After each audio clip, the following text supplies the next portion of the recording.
Very good morning, students. I hope you all are doing great at your place. So let's start today's lecture, and the topic for today's lecture is plant world, यानी कि पेड़ों की दुनिया. Let's start with the chapter. We see many plants around us. Plants are of many types, and some are big and some are small. हम अपने आसपास बहुत सारे पेड़ देखते हैं और अलग अलग तरीके के देखते हैं. So plants are of many types, and कुछ बड़े होते हैं, कुछ छोटे होते हैं. देखते हैं, पढ़ते हैं कौन कौन से plant. First is trees. Big and strong plants are called trees. यानी कि ट्रीज क्या होते हैं, एक तो बड़े होते हैं, बिग एंड स्ट्रॉन्ग. बड़े होते हैं और एकदम स्ट्रॉन्ग होते हैं, जो क्या कहलाते हैं, trees. A big tree has a thick main stem called trunk. जो बड़ी से बड़े बड़े ट्रीज होते हैं, उनके पास जो तना होता है, पेड़ का जो तना होता है बेटा, अगर ये जो आप देख रहे हो, दिस इज दी ट्रंक. जो बिग ट्रीज होते हैं उनके पास एकदम मोटी थिक ट्रंक होती है, थिक मेन स्टेम होती है, जिसका नाम क्या है, ट्रंक होता है. देख सकते हो आप, मैंगो ट्री, नीम ट्री और बैनियन ट्री, कितनी मोटी मोटी इनकी स्टेम है, जिसे हम कहते हैं ट्रंक. सो दीज आर, ये तीनों क्या है, ट्रंक है. Next is shrubs. Some plants are small but strong. कुछ प्लांट्स होते हैं जो छोटे होते हैं लेकिन स्ट्रॉन्ग होते हैं.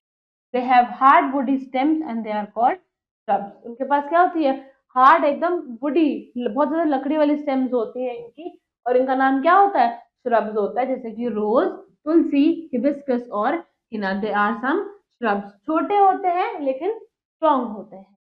Next is herbs. Some plants are small but weak. छोटे भी हैं और वीक भी होते हैं. They have soft and green stems and they are called herbs. इनकी जो डंडियां होती हैं वो भी बहुत सॉफ्ट होती हैं और ग्रीन कलर की होती हैं, and they are known as herbs. जैसे कि मिंट, कोरिएंडर, सनफ्लावर और वीट, ये क्या है, herbs हैं. छोटे भी हैं और बहुत ज्यादा वीक भी हैं. ग्रीन कलर की इनकी पतली पतली स्टेम्स होती हैं. Next is climbers. Some plants are very weak and they need support to stand and grow. अब कुछ plants होते हैं बच्चे जो बहुत ज्यादा वीक होते हैं, और वो इतने वीक होते हैं कि उन्हें खड़े होने के लिए भी किसी की मदद चाहिए होती है. So they are very weak and they need support to stand and grow and they are called climbers. Climbers वो होते हैं बेटा जो बहुत छोटे हैं, बहुत वीक हैं और उन्हें खड़े होने के लिए किसी की सपोर्ट की जरूरत होती है. कौन कौन से हैं, मनी प्लांट और ग्रेप वाइन, और इन्हें हम क्या बोलते हैं, climbers. Next is creepers. Creepers are also very weak plants. They grow along the ground. Creepers भी बहुत weak होते हैं और ये जमीन पे ही ग्रो होते चले जाते हैं, कि ऊपर नहीं बढ़ते हैं, सीधे नहीं खड़े होते हैं. जमीन अगर ये है इनकी, यहाँ पे हमने लगाए तो ये जमीन के आसपास ही फैल जाते हैं. जैसे कि पंपकिन और वाटरमेलन, आप देख सकते हो कि अगर ये इनका फ्लोर है बेटा, तो ये फ्लोर के पास ही जमीन पे ही ग्रो करते चले जा रहे हैं. They don't grow on the upper side and they are known as creepers. Parts of a plant. A plant has two parts, the root and the shoot. Plant के कितने पार्ट्स होते हैं, दो हैं, एक है रूट, एक है शूट. ये देख सकते हो आप, नीचे वाला पार्ट क्या है, रूट, और जो ऊपर का सारा पार्ट होता है वो क्या कहलाता है.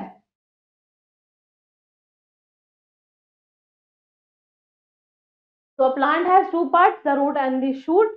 The root grows below the soil. ये soil था ना, ये देख सकते हो आप, ये क्या है, soil है. इसके नीचे क्या है, root. So root grows below the soil and the shoot grows above the soil.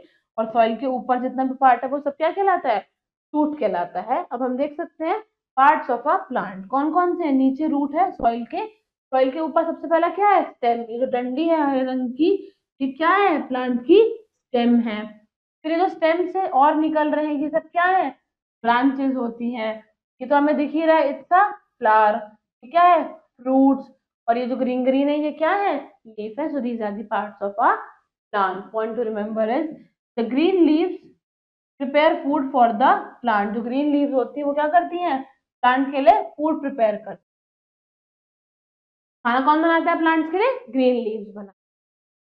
Fruits have seeds in them. ये जो फ्रूट्स है इनके अंदर क्या होते हैं, छोटे छोटे बीज होते हैं, है ना. Seed grows into a new plant. और उसी बीज को अगर हम बो दें, वापस से सॉइल में बो देंगे, तो क्या हो जाएगा, एक नया प्लांट बन जाएगा. आप देख सकते हो कि छोटा सा एक सीड है जिसमें बारिश से पानी मिला, सनलाइट मिली, और उससे ये ग्रो कर गया किसमें, एक लीफ में, यानी कि एक छोटे से प्लांट में.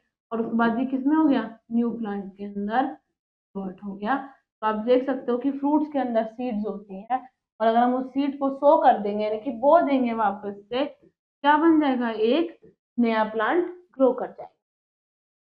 I hope you have understood the entire chapter and now it's the time to do some exercises. So let's start.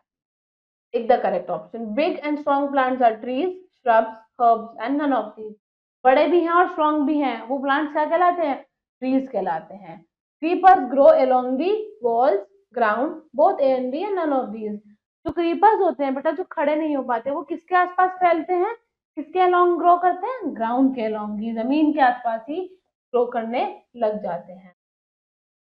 Plant has two parts, root, shoot, both A and B, none of these. Plant के दो parts होते हैं, root और shoot दोनों. So root and shoot both, यानी कि A and B both. Next हमें करना है प्लांट्स के पार्ट को लेबल करना है.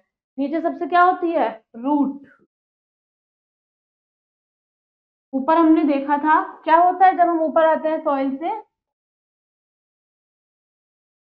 ये जो ग्रीन कलर की थी ये क्या है, स्टेम.